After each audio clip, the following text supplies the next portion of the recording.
In one corner, we've got Margie Clark. Stupid eye, maybe, but I do a lovely line, a black eye. Her opponent, life itself. You left us, Dad. Me and my mother. I just hope you like sitting down, because I'm going to put you in a wheelchair. Not fighting, not you. I've been fighting all my life. Margie Clark down but not out in Blonde Fist next Tuesday at 10 on 4. Channel 4. Stuck on what to do Fridays? Well, there's a new show taking shape. It's fly and it's funky, and jam-packed with attitude. I'm gonna show you the idiosyncrasies of black culture, past, present, and future.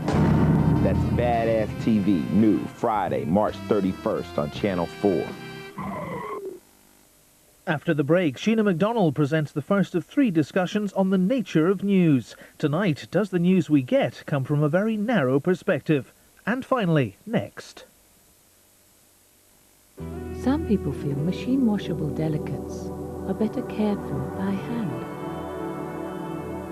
But new Persil Finesse has a pH-neutral formula which gives a rich lather that cushions and gently refreshes delicate clothing in the machine, leaving your hands free to do whatever they like. New Persil Finesse, hand wash care in your machine. My family was poor, but Mama's tortilla chips were the most delicious in all Mexico. They brought her great wealth. She bought a jacuzzi, but disaster.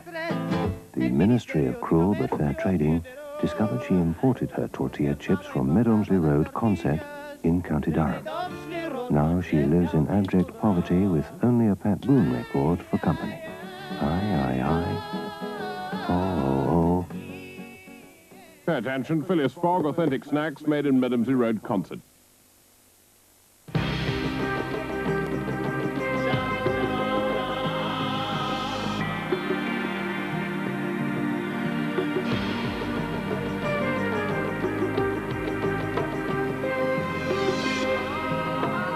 Next, bringing fabric to life.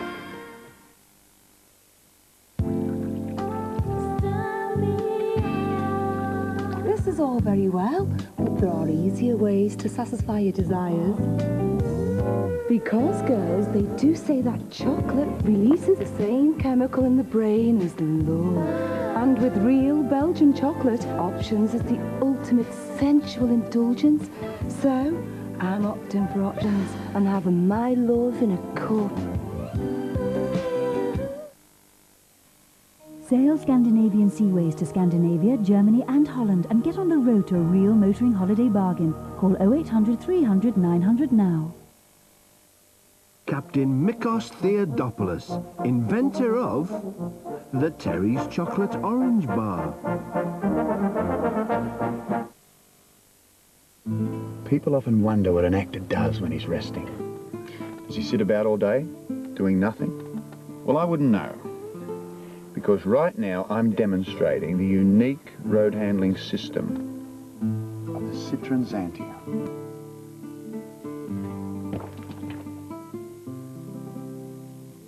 It's the first steady job I've ever had.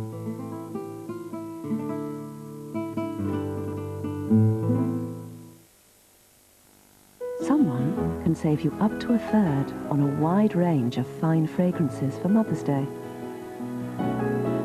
Boots. Cash. It's the lifeblood of your business and ours. At Gyrobank, over £60 billion a year moves through our cash handling service. That's about £1 in every 4 that passes through a UK till. So we can afford to charge less to handle your company's daily takings. Consider Gyrobank. We'll help take the sting out of your bank charges. Having failed so miserably to tell Cream from Elmley, Harry has thrown down the gauntlet to Portia. Will the pickiest Persian in the neighbourhood tell Cream from Elmley? There's a prize in it, if she can. She really can't tell, can she? Oh, hard cheese Portia. Harry's motto, never let a good prize go to waste. Even if you do look a big girl's blouse in it, Harry. Oh, yes, you do. Elmley. Most cat owners can't tell the difference either.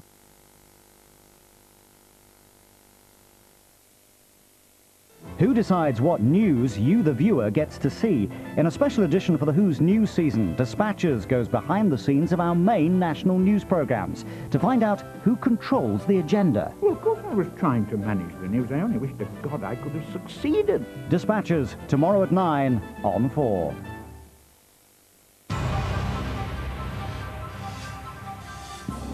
You're watching Channel 4. Now, Sheena McDonald is your host as our Who's News season continues with the first of 3 live studio debates. And finally... Soundbite show tonight, God knows God's right. You say God's dead, backslide, left, right, look now. Dangerous faces in dangerous places. There's a man, see a lady scream, baby, cross, red, scream, black, pride, white, bread, level, hey, rebels, that all fine, all cool, take a boat, baby, boom, all right, all hype, all bust. Here's the news, man, truth, blind, breeze, blind, get town, war, on, Cape porn, hardcore, soft porn, what's next, old sex, generation TV station. And finally, it's time. And finally tonight, as the government announces a new committee to oversee presentation of the message, just whose news have you been watching today? One of the programmes in Channel 4's Who's News season go behind the scenes of the glamorous world of newsmaking. We're with you, stuck in front of the screen. And do we like what we see? Well, that's what we're going to be talking about for the next hour in the first of 3 live discussions on Britain's TV news business.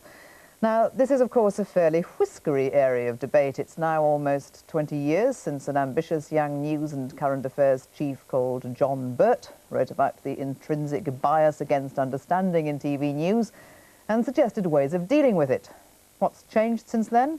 We're going to find out with the help of people who do it and people who watch it. And by the end of Thursday night, we may have changed the world. Well, we might, if you take the view that the daily TV news bulletins are our windows to the world. 3/4 of us say television is our principal source of news. So are we well served? We've invited award-winning and still ambitious filmmaker Ken Loach to answer that question, and in particular to challenge the Metropolitan line that gives priority to certain news items and certain news values, and far too often, I think you think, makes the wrong choices. Well, I think the choices are informed by a political agenda, and the notion is that they are somehow impartial, objective, and of course they're none of those things. They're subjective, they're partial, and within the news there is a political message contained. Let's be specific. We've probably all seen some form of television news today, so remind us what broadcasters have chosen for us.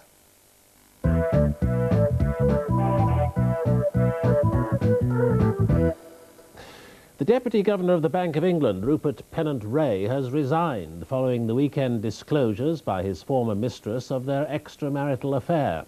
In a letter to the Chancellor of the Exchequer, he said he was resigning to avoid the possibility that what he called his foolish mistakes of more than a year ago might damage the bank. Mr. Pennant-Ray, a controversial outside appointment 2 years ago, said tabloid intrusion into private lives would increase the reluctance of talented people in the commercial world to take public positions. 2 days after his affair became public, the number 2 at the Bank of England made an honourable exit from his job. The word resignation as much described his mood as his action. I have decided to resign. I do so with great regret, but I want to avoid the possibility of the bank being damaged by some foolish mistakes that I made, albeit more than a year ago. He had hoped to tough out the publicity being given to his affair, but press and radio interviews with the mistress kept the issue alive. He treated me appallingly, and he turned my life upside down, and then he walked away and said, well, that's your problem. He turned vicious, and he turned extremely nasty and threatening to me. And I just said, that's it, matey. I no more protection from me. At the former Deputy Governor's family home, his wife appeared for the press and did not shy of talking about the issue. I support and respect my husband's decision to resign from the bank. His relationship with Miss Simon ended over a year ago, and Rupert told me about it then. Over the last year, despite her threats to publicise the affair, we have endeavoured to rebuild our marriage and protect all our children. Please now respect our privacy, and particularly that of our children. Thank you. He had stood behind the governor of the bank at a time when the institution gained in influence. He always supported policies that were tough on inflation. It was never his ability or integrity that came into question this week, but the dignity of the old lady of Threadneedle Street. For the bank itself, this is an awkward and unfamiliar affair, coming on top of turbulence in currency markets and the fallout of the Barings collapse. Now, is this the most important story today? The resignation of a man most of us haven't heard of. What difference does his resignation make to us? Isn't this story simply an excuse for another prurient snoop into someone's domestic problems with all the usual cliches? This is a nun story.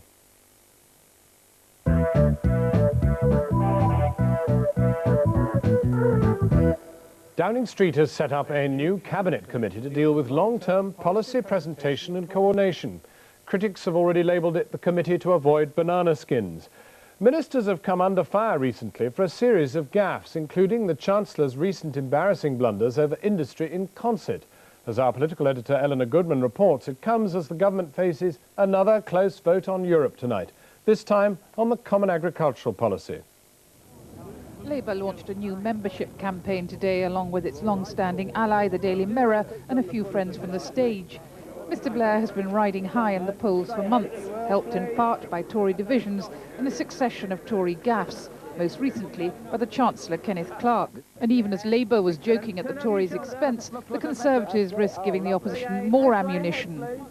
At a press conference, the Home Secretary, Michael Howard, appeared to contradict the Chancellor's warning last week that the feel-good factor might not come through in time for the election. Spotting Tory gaffes has become almost a spectator sport in some sections of the media. Tory MPs have been muttering about the need to augment Jeremy Hanley as party chairman with someone who doesn't add to the stock of banana skins himself in the run-up to the election. The new government committee will have the job of coordinating and presenting government policy and will be chaired by David Hunt, the Minister for Open Government and the Minister charged last summer with coordinating government policy. Also on it will be Viscount Cranbourne, the Leader of the Lords, where the government has suffered a succession of defeat, Tony Newton, the Leader of the Commons, and Jeremy Hanley, together with some civil servants. John Major's aides insist the committee is not concerned with the spotting of banana skins. Rather, it will look at long-term strategy and priorities, but it will also try to ensure that ministers don't contradict each other. Now, this is supposed to be the real politics. And we have a story of a new committee to discuss presentation. In other words, how to manage the media. Again, this is an issue without substance, just part of the Westminster game. It's full of its own jargon, the feel-good factor, banana skins. This is a story for those in the know. It's for those in the Westminster Club. It's the preserve of the professionals and the pundits. And it's the opposite of what real political debate should be.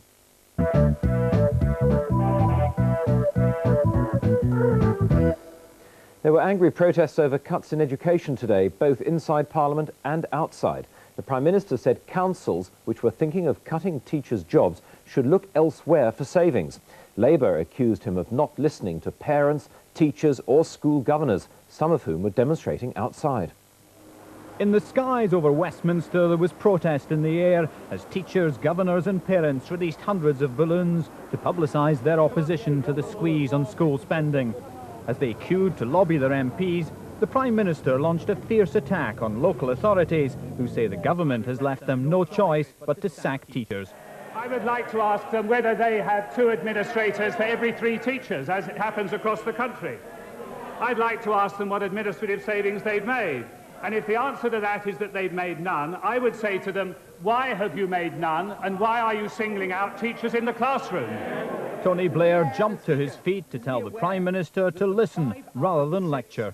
Why doesn't he listen to the voices of parents and governors and teachers who speak for Britain when they say that if we fail to provide properly for our schools, we're letting not just our children down, we're betraying our country's future. Across the road, Paddy Ashdown gave the teachers his support. These cuts will go further than the bone and further and deeper than the marrow. These cuts will destroy things in education we will never, ever, ever get back. They may accuse the government of killing education, but as a political issue, it's now more alive than ever. Now here is finally an issue of some importance, the schools and the state they're in. A lot of people spent a lot of time organising a demonstration to discuss this. The BBC, to their credit, allowed 3 of them to speak, but they still included the politicians with their usual knockabout cliches. ITN decided not to have any of them speak in the bulletin I saw. And let's remember, this subject, the state of our schools, was considered by both ITN and the BBC to be of 5th importance after the private life of some anonymous banker. Ken, for the moment, thank you. There are other stories, but let's leave it at that, because those obviously exemplify what you feel about the news. One non-story, one the opposite of what political debate should be, and one rather badly done story and not given sufficient priority in your view. Well, let's see what everybody else around the table thinks of that. Let me introduce, first of all, Betty Lowenthal, writer, journalist, and founder of The Voice magazine. One of the co-founder. Stella Rakwe, who is an independent television producer now, but used to be a chief sub-editor at ITN. Ed Pierce, writer, journalist, sketch writer, may I call you that? Has been in the day. And certainly somebody who lurks around Westminster, which hasn't got a very good press yet from our protagonist. And Richard Tate, who is the head of Channel 4 programmes for ITN and has also spent a lot of time editing news programmes at the BBC. Now, let's look at those charges that Ken made. First of all, the top story, Mr. Pennant Ray and his resignation. He got an awful lot of airtime today. A non-story, says Ken Loach. Betty, do you agree? Well, it appeals to the sort of human interest, gut reaction. Another sleaze story. Prurient, as he said. Yes, and it's where soap merges with news in a way. But who is this guy? We've never heard of him before. We've never seen him before. He's not a politician, so he doesn't have a moral responsibility to resign. Yet here he is doing this rather anachronistic thing, resigning, and everyone's wondering why.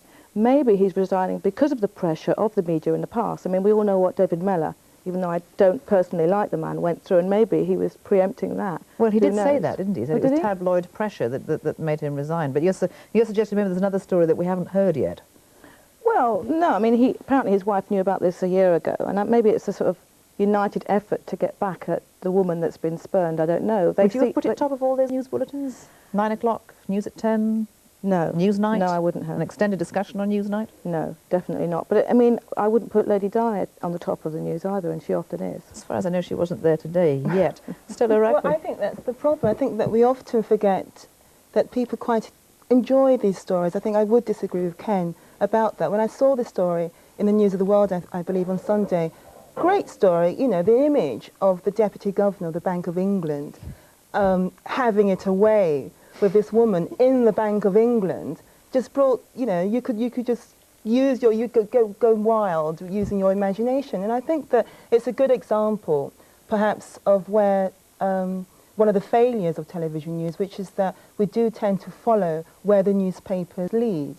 And television news didn't touch that story over the weekend, but as soon as the man goes, then it becomes something that is placed on the news agenda. No, I certainly would have led with that. I think it's squalid, and I think you do your news a disservice by suggesting that it's important. I think actually what we have to consider are rather more important issues. And the news, I mean, if you want kind of smut stories, we'll buy them in the paper, but I think we have an obligation to say what's important and what the story is that's important, and I think that isn't. I think that's squalid. Do you accept that division between newspaper or tabloid news and television news, Ed Pierce? I don't particularly like making distinctions of any sort, sort of shutting off of things. I respond to everything Ken's saying with the feeling that this would have come very well out of television in the time of Oliver Cromwell. Or, if you like, Erich Honecker. Here are bad people who do not live up to the standards of us earnest persons, and we must adjust the news so that it acquires a better tone than it actually has. Look, this is a double banker story. First of all, the Bank of England, though it's nothing like as good a bank as the Bundesbank, is jolly important, anything there that happens. Point to its sex, and whether you like it or not, we are post-lapsarian, Adam Fell, people are interested in sex. I'm sorry about that, but they are. There's also the glorious irony about it. It's like somebody trying to jazz up Buxtehude. Here is arguably the most pompous man in the hemisphere. A man born with the defective character suitable to make him editor of The Economist. And he has been, the fact that he's having sexual intercourse would be a news story. The fact of his having it in flagrante out of marriage on the floor of the dressing room of the Governor of the Bank of England is to fall. Well, you obviously enjoyed it as well. Can I just check, do you know Mr. Pennant Ray when you call him defective of character and pompous? I have read him and heard him and that's enough for aware you. of his career. Richard Tate, I don't want to stop you talking about Mr. Pennant Ray and the quality or not of this story, but perhaps the more substantive point that Ken Loach made was on the political story. This is the opposite of what political debate should be. It was coverage of something which is in, and it's actually not what we should be talking about. No, I don't agree. I think the point of the story was exactly what Ken is saying, that it was a story about media manipulation. It was an attempt by Eleanor Goodman to go behind the scenes and to show what is actually happening in the political process. And as such, I think it was fully justified to be included in the bulletin. But there is a suggestion, and I think I'm accurate in picking this out from what you said, of a degree of collusion between politicians and those who cover them. Is that right? Yes. I mean, I think there's like a ritual dance between politicians and the people who write these news bulletins, and the